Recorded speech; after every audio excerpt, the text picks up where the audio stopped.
Hey, what's up for life? I'm Hansen with another Path of Exile video, and in today's video we're going to talk about the Legacy of Phrecia event and how to make some currency early. Now, with the Legacy of Phrecia event, there's no Atlas passive tree per se. All the passives are kind of on idols, and we don't really fully know how that's going to work. And my build, the Lightning Strike Blind Profit build I made, threw together, is it's pretty cheap. And there's a couple of things that could cost quite a lot. So there's, I think, the four most egregious things are the cluster. I'm honestly not expecting to get that on day one. The taming rings, and those are they can be, I think they're around 1 divine each in Settlers League, the parent league, and then the claw. And the claw is like, you could probably get the claw by gambling on the black market. I got some very decent ones yesterday. I haven't really checked out the black market, but when it comes to the taming rings, you need 3 pieces for the taming rings. You need Beric Respite, Beric's Pass, and Beric's other thing. Let's find out which ones they are.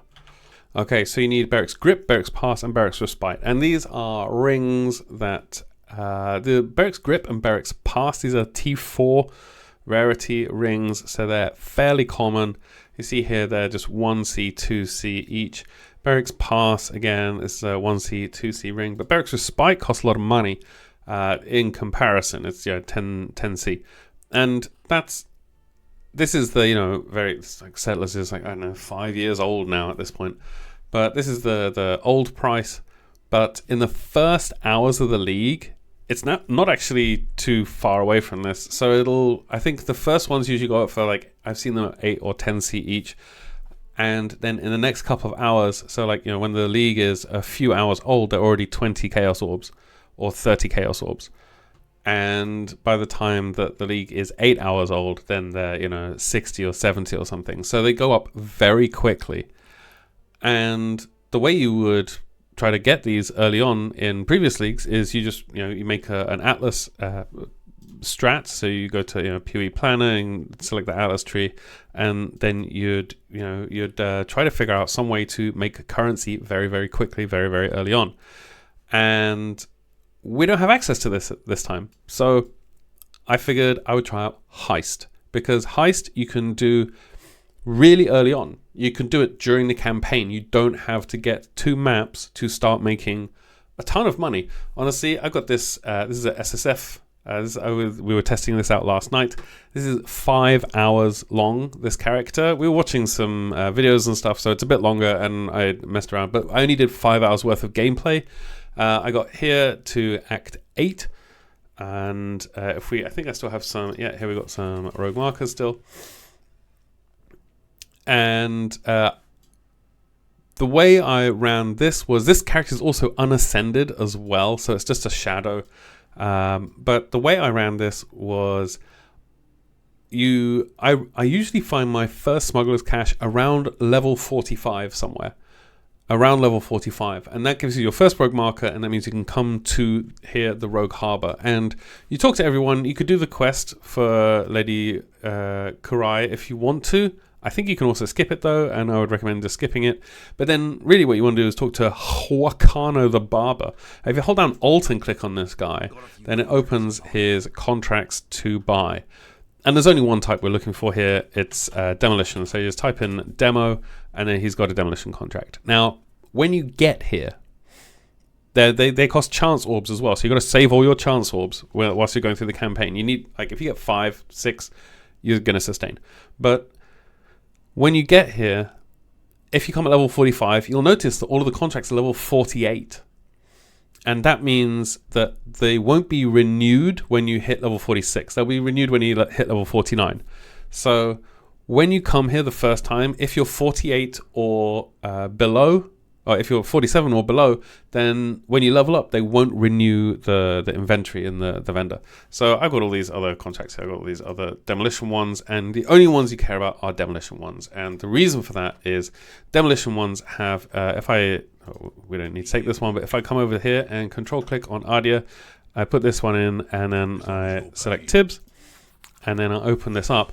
Once we go through, we'll see that the demolition contracts have these question mark chests, and those are, I don't know if we can see if we have any. Yeah, you always get one, and you sometimes get two as well. I think most of the time you actually get two.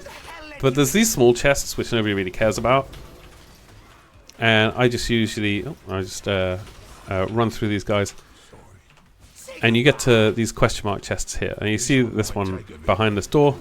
My damage is a little low because, again, I'm unascended. I checked out what it would be with just first lab, and the damage is literally doubled for not for blind prophet, but for, I'm taking, I think, Servant of Arakali, because then I can, if we go to, yeah, here we go.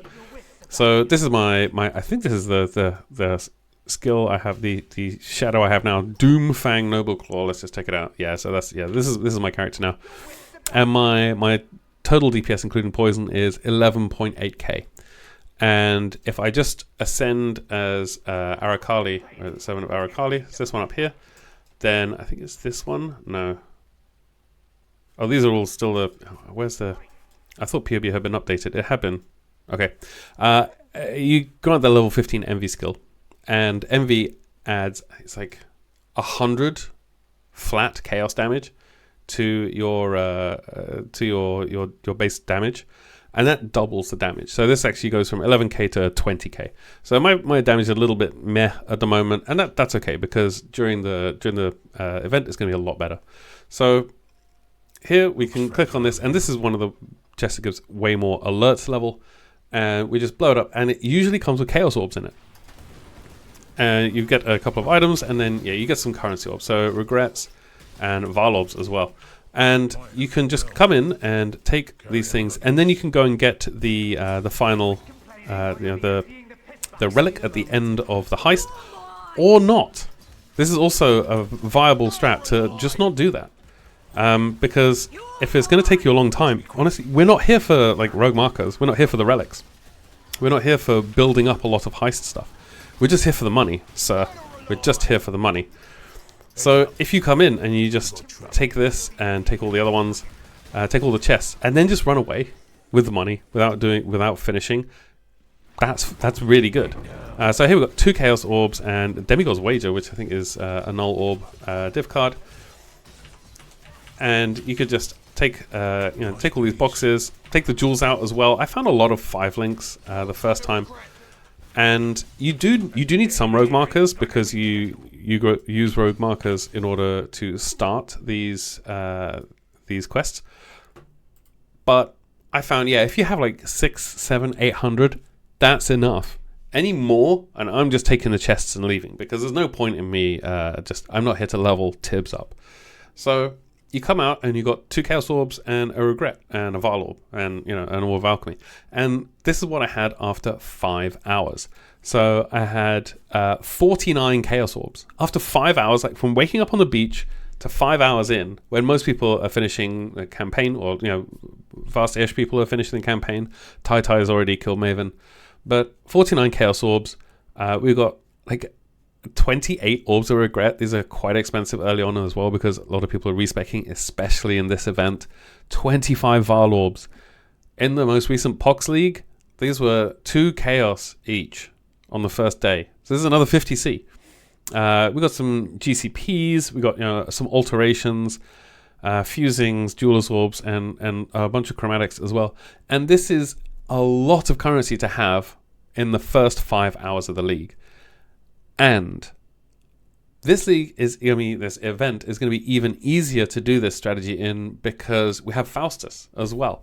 So you just make sure that during Act 1, I think, go do a Crimson Ore, Crimson Iron outcropping somewhere, and then go talk to Johan, this guy in town, and then he'll invite you to come to King's March. You go to King's March, and then you want to get Faustus. It's in SSF, so I can't actually do Faustus in this. I was just doing SSF runs to simulate league start. But you go to Faustus once you've done a couple of things around here, and he'll have the currency exchange available. And in a regular league, nobody it's a really big barrier to selling your currency early. That you would have to list these 95 alteration orbs This is easily 10C, but you would have to list this somewhere, and then somebody has to go to the trade site, search for it, and then whisper you have to accept whilst you're both zooming through the campaign or trying to do maps, and then you make your trade, and then you got your chaos orbs. This way it's asynchronous, so you can just list it and then keep zooming and then come back and take the money, and then you'll be able to buy your Barracks Respite if you're doing the taming. But this is a really, really good way to make a bunch of currency early. I just wanted to make a video about this to make sure people knew about it, because it's a super good way to get the currency you need for those early uniques. The build I made, it's the build I threw together, it's most of the stuff costs like 10 to 5C for like the very decent gear. And there's a couple of things that are difficult to get. And so this is a really, really good strat to be able to get it before the price skyrockets and you have to pay 1 divine per Barracks Respite. And that's not even to get a taming ring. That's just, 1/3 of a taming ring. But this is a really, really easy way to do it. Another thing I was thinking about whilst I was reading today, the idols have been posted. So spoiler alert, but the unique idols have been posted on PWDB. I'm going to put a link in the description below so you can have a look. And in Settlers, there was a really good strategy for using basically destructive play, which is the Maven casts up the stakes, summoning 1 to 3 additional Atlas bosses when witnessing map bosses. So you do your Maven witnessing, and the Maven can summon extra map bosses whilst you're killing the first map boss. And the number of additional bosses summoned is higher if there are fewer monsters remaining in the map.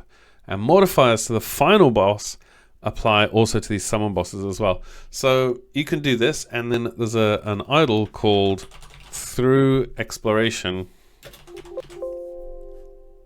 somewhere. If I do, Through Exploration. If there are fewer than 50 monsters remaining in your maps, final map bosses are empowered by Wildwood Wisps. And Wildwood Wisps add a ton of quant and a ton of rarity to the map bosses. And the map bosses you're summoning, you can make sure, I'm assuming these are the things that you can get on the idols, on the rare idols, but you can get stuff like Conquered Conquerors, so map bosses have a 100% increased chance to drop a Conqueror map. Things like Remnants of the Past, so final map boss in each map has a plus 3% chance to drop Elder Guardian maps, Shaper Guardian maps. I think the Elder Guardian maps are going to be very expensive this league, because if we search for Indigon, so Palstrom put this build together. It's like a kinetic blast of fragmentation, and Indigon is an incredible damage boost to this, and it only drops an Elder. And that means that Elder maps are going to be more expensive than they normally would be, because everybody's going to want Indigon. Everybody's going to want Indigon for this ridiculous juicer build, and it's a huge damage boost. And so if people really, really want that, then you're going to want to farm Elder maps as much as possible. So having things like Remnants of the Past and Conquered Conquerors in your idol system, and then having destructive play and Through Exploration, I think that's on this on here somewhere. Let's see if we search for Wisps. Oh, is it this one here? Yeah. So if there are a few of them, so taking this as well as destructive play, along with Conquered Conquerors and Remnants of the Past, and you could chuck in Vivid Memories as well, so you get some synthesis map drop chance as well. Obviously, we don't have an Atlas, so none of this is true. But you can, if we can just take this and this and this and this and this in idols, then running Silo is going to be incredibly good, because you can get all the way to the end of Silo, killing pretty much everything there is in the map, as well as Racecourse. But Silo has a phased boss, and phased bosses, like immunity phases, are pretty cringe in bosses, but if there's a phased boss, then we can take advantage of that. And the phased boss, they go up into their immunity phase, and then the Maven summons these other 3 bosses. And those 3 bosses have a good chance to drop an Elder map, a Shaper map, or a Conqueror map, or a synthesis map. And so you kill those, you take all those, and you leave before the boss comes back from its immunity phase. And so you kill 3 bosses at once, you're going to be able to make you're going to get a lot of maps from that. You're going to get a lot of scarabs as well, because there's a scarab node on the tree. Like I think map bosses have an additional chance to drop. This one here, final map boss in each map has a 25% chance to drop an additional scarab. So you can take chittering champions as well, and then you can just constantly run silos with Maven Witness on, and you never finish the witnessing, but you get 3 map bosses per map. I think it's going to be really good too. So that's just a couple of ideas for you for making some money early on in this event. I'm really interested to see how it shakes out. I haven't found many of the other modifiers, but I'm looking forward to finding out what they are. But with that, come swing by the channel. We're live every day on twitch.tv/lifewithoutpants. But with that, I hope you are kind to everyone you meet. I love you all very much, and I'll see you next time. Cheers.